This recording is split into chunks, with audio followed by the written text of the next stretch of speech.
Hello friends, welcome to my YouTube channel. और आज मैं बात करूंगा combined defence service exam first 2023 की, यानी कि जो अगले साल सीडीएस फर्स्ट एग्ज़ाम होगा उसके बारे में।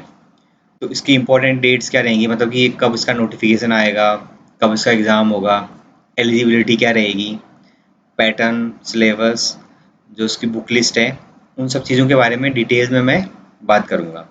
तो चलिए स्टार्ट करते हैं। तो सीडीएस एग्ज़ाम साल में 2 बार कंडक्ट किया जाता है यूपीएससी के द्वारा to select candidates for army, navy and air force.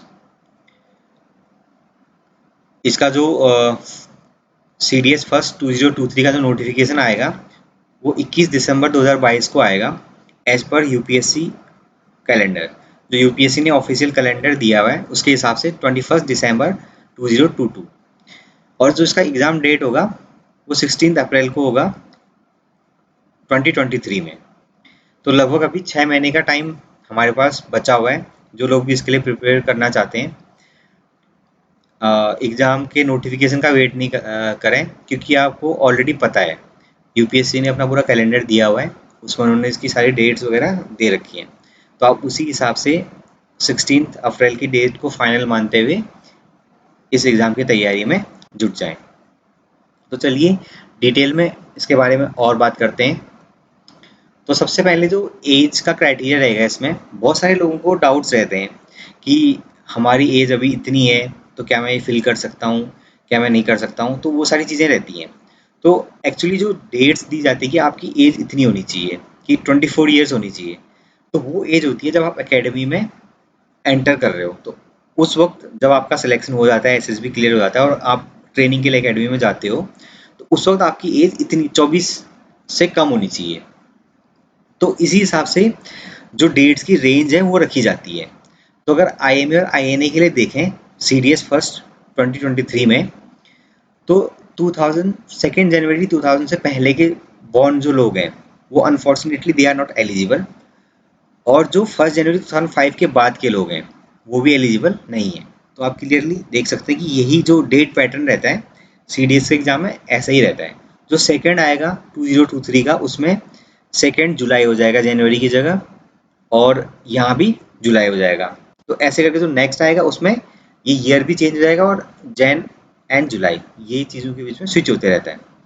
AFA के लिए ये आपकी डेट की रेंज है। अगर आपकी डेट ऑफ बर्थ इस डेट की रेंज में पड़ रही है तो इसका मतलब आप एलिजिबल हो उस पर्टिकुलर सर्विस के लिए। आईएमए आईएनए के लिए ये आपकी रेंज है, एएफए के लिए ये है, और ओटीए मैन एंड वुमेन दोनों के लिए ये रेंज है। यानी 1999 2 जनवरी से पहले के आप अगर बॉर्न हैं तो आप ओटीए फर्स्ट 2023 के लिए एलिजिबल नहीं रहेंगे। वैसे ही अगर 1 जनवरी 2005 के बाद की का बॉर्न है आपका, तो उसके बाद भी आप भी एलिजिबल नहीं रहोगे। तो ये इसकी थी एज की क्राइटेरिया। तो आप इस वीडियो को पॉज करके अपना डेट ऑफ बर्थ के हिसाब से इसमें आप देख सकते हैं कि आप कहाँ पे स्टैंड कर रहे हैं, कि आप एलिजिबल हो कि नहीं हो। ये रहेगा सीडीएस फर्स्ट 2023 के लिए। अब इसकी जो एजुकेशनल क्वालिफिकेशन है वो ये है कि आईएमए और ओटी के लिए आपके पास सिंपल ग्रेजुएशन होना चाहिए। आईएनए के लिए आपके पास इंजीनियरिंग की डिग्री होनी चाहिए। एएफए के लिए आपके पास या तो इंजीनियरिंग की डिग्री हो या फिर आप ग्रेजुएट हो प्लस आपके 12th में फिजिक्स और मैथ्स हो। यानी आपने 12th में फिजिक्स और मैथ्स के साथ पास किया है, बट ग्रेजुएशन आपने बीए कर रखी है, तो भी आप एएफए के लिए एलिजिबल हो। एक और चीज़ कि जो फाइनल ईयर अपेयरिंग कैंडिडेट्स हैं वो भी इस चीज़ के लिए एलिजिबल हैं, क्योंकि जो आपका एसएसबी होगा उस टाइम पे आपसे आपकी जो प्रोविजनल डिग्री होगी या फिर फाइनल ईयर की मार्कशीट होगी जिसमें आपका प्रूफ होगा कि आपने एग्ज़ाम पास कर लिया है, तो वो तब देखा जाएगा। क्योंकि एग्ज़ाम तो अप्रैल में होना है और उसके बाद रिजल्ट आने में कुछ टाइम लगेगा।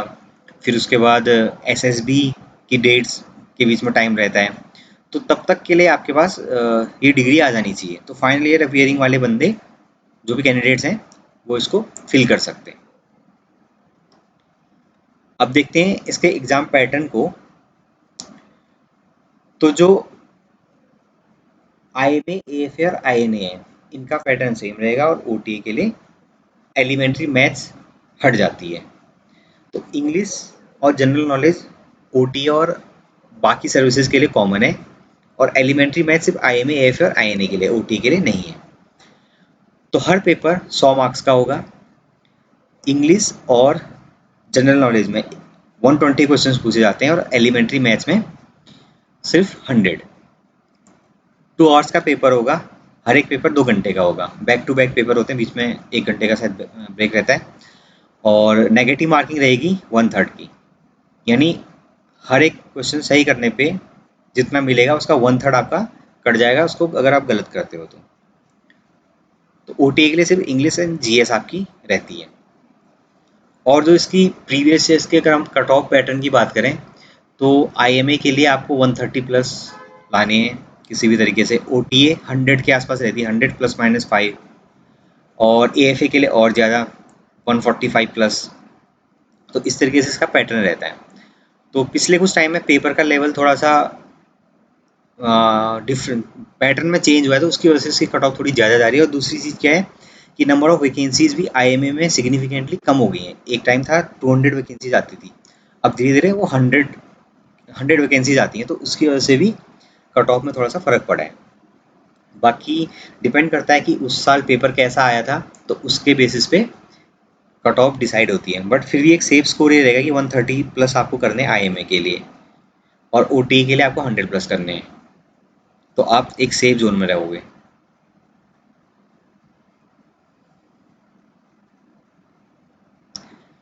इसके अलावा अगर अगर हम इन तीनों चीज़ों के सिलेबस की बात करें, तो सबसे पहले इंग्लिश की बात करते हैं। तो इसमें कॉम्प्रीहेंशन आएगा, antonym synonym, sentence completion, para jumble, और reordering of sentences, word meaning, fill in the blank, spotting errors, parts of speech.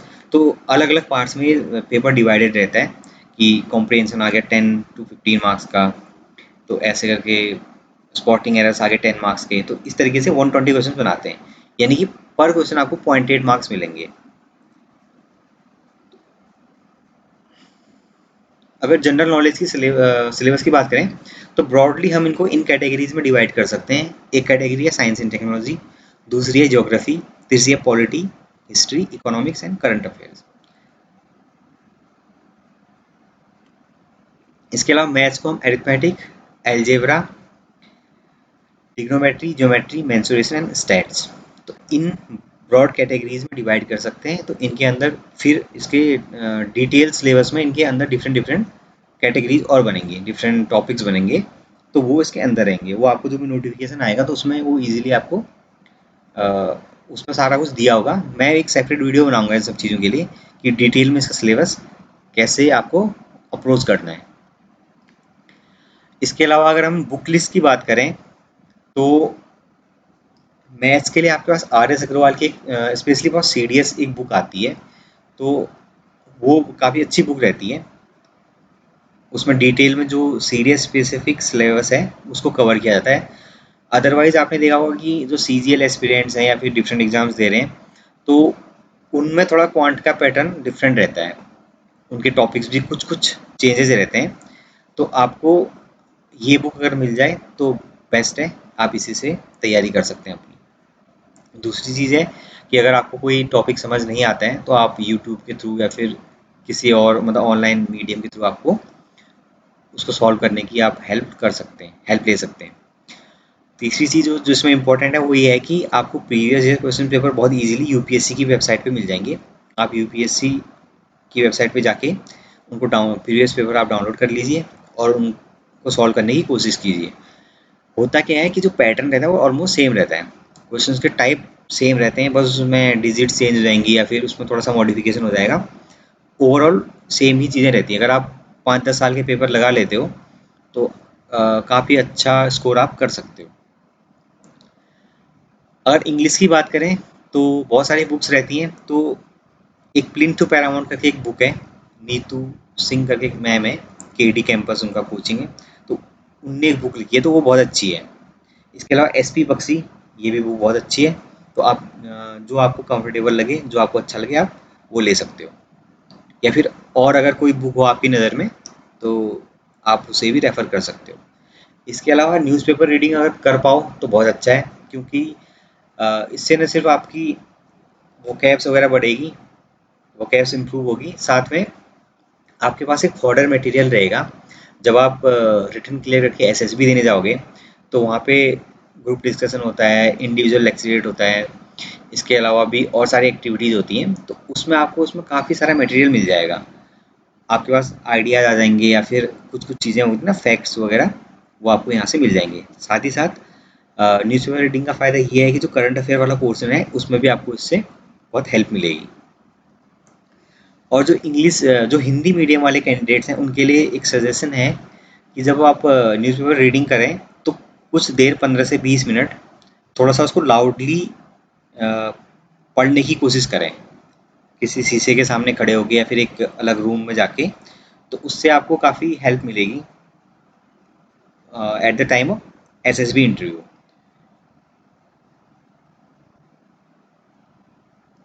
इसके अलावा जो सबसे इम्पोर्टेंट चीज़ है इसमें, जो सबसे परेशान करती है कैंडिडेट्स को, वो है जीएस वाला पोर्शन। इसमें बहुत लोग परेशान रहते हैं। और हाँ, एक चीज़ मैं बताना भूल गया था कि जो कट ऑफ रहती है उसमें इंडिविजुअल के साथ साथ सेक्शनल कट ऑफ भी रहती है, मतलब एक ओवरऑल कट ऑफ रहती है, उसके अलावा सेक्शनल कट ऑफ भी रहती है। तो मिनिमम आपको 20 करने होते हैं, 20% मार्क्स लाने होते हैं हर सब्जेक्ट में।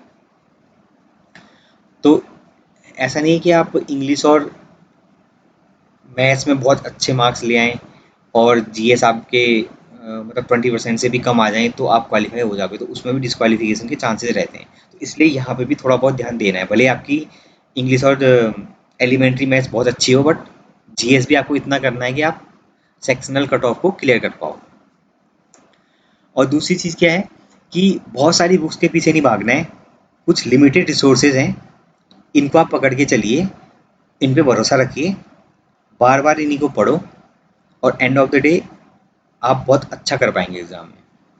बहुत सारी बुक्स पढ़ने से कुछ नहीं होता, एक ही बुक को आप मल्टीपल टाइम्स पढ़िए, तो उससे आपको बहुत फ़ायदा होगा। और एनसीईआरटी बुक्स तो जो यूपीएससी के सिविल सर्विसेज के एस्पिरेंट्स हैं उनके लिए भी एक बेस बुक मानी जाती है, तो इनकी वैल्यू आप समझ सकते हैं कि कितनी वैल्यूएबल बुक्स हैं ये।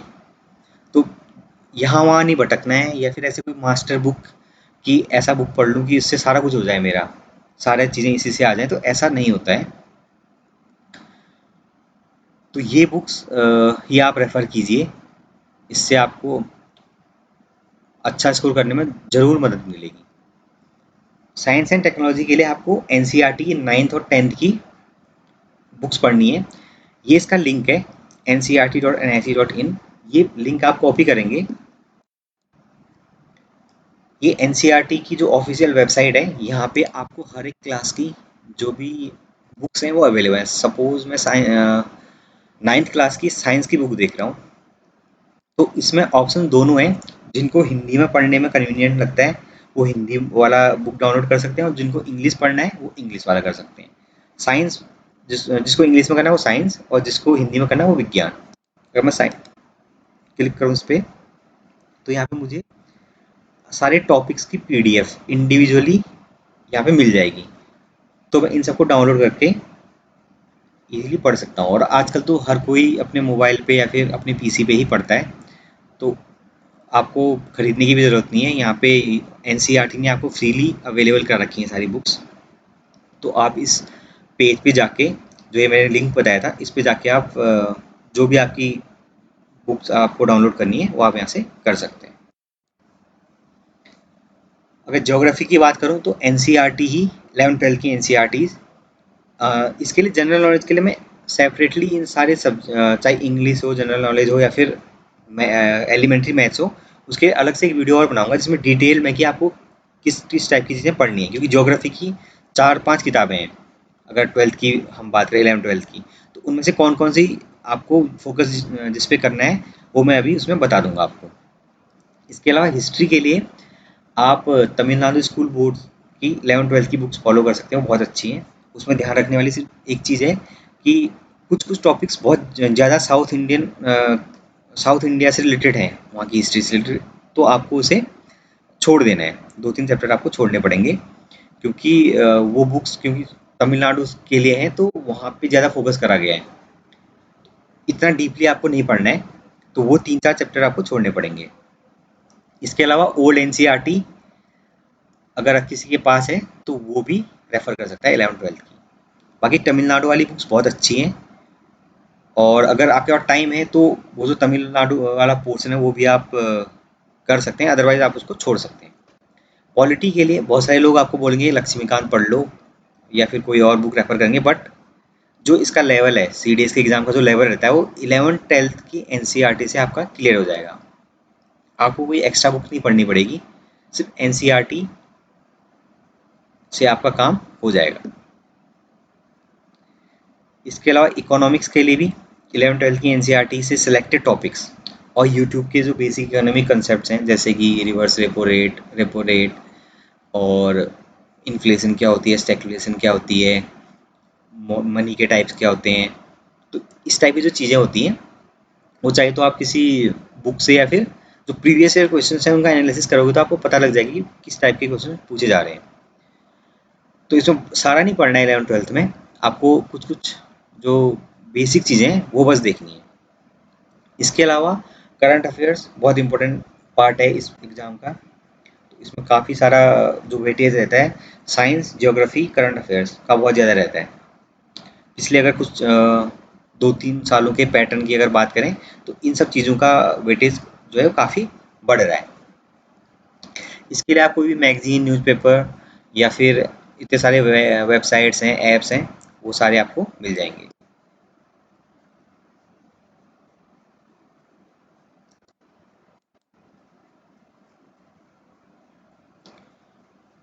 तो अगर इसमें करंट अफेयर्स की बात की जाए तो करंट अफेयर काफ़ी इंपॉर्टेंट रहते हैं इन एग्ज़ाम्स के लिए, ना सिर्फ एग्ज़ाम के लिए बट रिटन एग्ज़ाम के लिए, बट जो एसएसबी रहता है उसमें भी इम्पोर्टेंट रोल प्ले करते हैं। और जो पैटर्न रहता है यूपीएससी का वो थोड़ा सा डिफरेंट है बैंकिंग या फिर एसएससी के जो एस्पिरेंट्स रहते हैं उनसे, क्योंकि यूपीएससी जो ट्रिवियल फैक्ट्स हैं उनके उनको ज़्यादा इम्पोर्टेंस नहीं देता है। ऐसे ही कोई रैंडम अपॉइंटमेंट्स, डेट्स, इस टाइप की जो चीज़ें रहती हैं उस पर यूपीएससी का फोकस नहीं रहता है। आप कोई भी न्यूज़पेपर पढ़ सकते हैं एज पर योर कन्वीनियंस। इसके अलावा एक जो इम्पोर्टेंट चीज़ है वो मैं ये कहना चाहूँगा कि आप सारे करंट अफेयर्स को at the time of exam आप रिवाइज पढ़ने की कोशिश ना करें कि मैं सारा ही अभी करंट अफेयर पढ़ लूँगा। आप टच में रहिए, न्यूज़ देखिए, आपके चारों तरफ क्या हो रहा है उसको मतलब उस पर ध्यान रखिए कि क्या हुआ क्या नहीं हुआ। तो इस तरीके से आप पढ़ेंगे तो जब एग्ज़ाम आप रिवाइज कर रहे होगे एग्ज़ाम टाइम पे तो आपको पता रहेगा कि हाँ ऐसा कुछ हुआ था, मैंने सुना था या मैंने पढ़ा था न्यूज़पेपर में या मैंने टीवी में सुना था या कहीं तो देखा था। इस टाइप की जो चीज़ें रहती हैं वो काफ़ी हेल्पफुल रहती हैं। जब आप सडनली उसको पहली ही बार पढ़ोगे तो ना बड़ा मुश्किल हो जाता है एग्ज़ाम में उसको कर पाना, क्योंकि आपको सारे ऑप्शन फिर ऐसा लगेगा कि ये भी सही है, ये भी सही है। तो इस चीज़ को अवॉइड करने के लिए पहले से ही थोड़ा-थोड़ा डेली कुछ ना कुछ 1 घंटा दे दिया करंट अफेयर्स को, तो इस टाइप की चीज़ें आप कर सकते हैं।